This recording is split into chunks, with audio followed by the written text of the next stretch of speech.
माणसं गेले की मग माणसाची किंमत माणसाला कळते. जिवंतपणी माणसाची किंमत माणसाला कळत नाही. ज्ञानेश्वर माऊली आहे का नाही?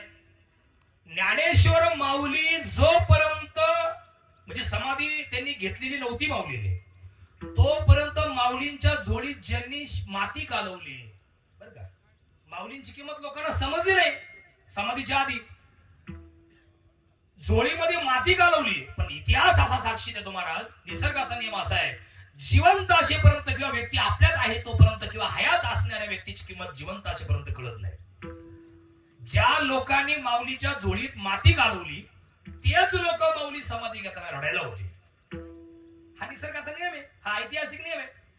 त्यानंतर जगद्गुरु तुकाराम महाराजांचा गाथा बुडवण्यासाठी प्रवृत्त करणारी जी माणसं होते सुरेश महाराज, तेच माणसं तुकोबा वैकुंठाला निघाले तेव्हा रडायला होते. महाराष्ट्राचे उपमुख्यमंत्री अजितराव पवार साहेब जेव्हा जिवंत होते, महाराष्ट्राचं उपमुख्यमंत्री पदाची सूत्र ते सांभाळत होते, त्यावेळेला लोक त्यांना असं बोलायचे, फ्रॉड माणूस या 17,000 कोटीचा घोटाळा यांनी केलेला आहे. आणि असं जे म्हणत होते ना तेच बारामतीला आरडायला होते 31 जानेवारीला. हा नियमच आहे महाराज. काय बोलतो महाराज, बरोबर बोलतो की नाही? हाय का नाही? जो लोक जोपर्यंत असतात आपल्यात तोपर्यंत किंमत माणसांची कळत नाही.